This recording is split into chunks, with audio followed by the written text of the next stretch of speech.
Welcome to our first blog post for Small Steps to Health and Wealth. Before we start talking about the steps or strategies to apply to your financial goals and health goals, we first need to talk about creating proper goals. Now, I want you to think of a time when lots of people are setting goals. How about New Year's?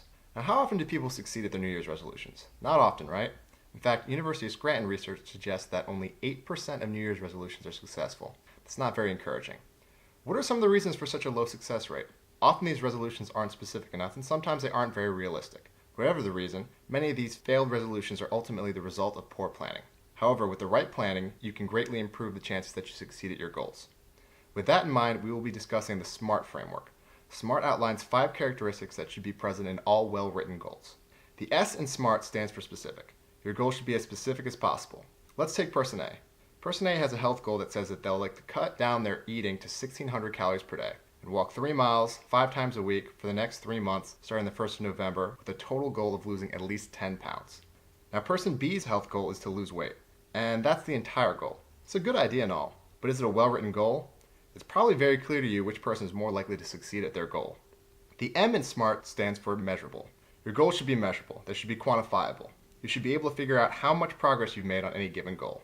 One way to quickly check if your goals are measurable is to see if you can identify a halfway point to accomplish your goal. Let's say person A also has a financial goal. They plan on saving $100 a month for 6 months, starting the first paycheck in January, to have $600 in emergency savings by early July. What's the halfway point to that goal? $300 around the beginning of April, right? Now, person B also has a financial goal. They want to save money in case of an emergency. And that's the whole written goal. What's the halfway point to that goal? We don't know because the goal isn't measurable. Slightly different than some other SMART frameworks, A will stand for adaptable. Things happen in life that you don't expect, and your goals should be adaptable or flexible to account for this.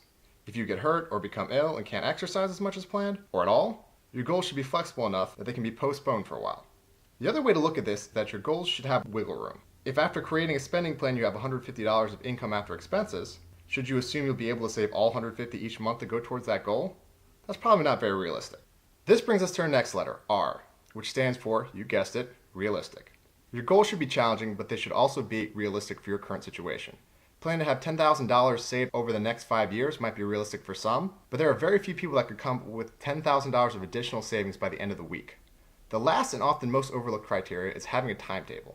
How often do you hear people set a goal saying they'd like to save up for a new car or start a new workout regimen and lose weight, but don't set a specific starting date, saying they'll do it eventually? How often does eventually come around? There's no day on the calendar for eventually. To help you succeed at your goals, you should always set a realistic starting date, and using your measurable goal, figure out a target ending date and commit to it. Now here are person A's financial and health goals again, to give you a good idea of some SMART goals.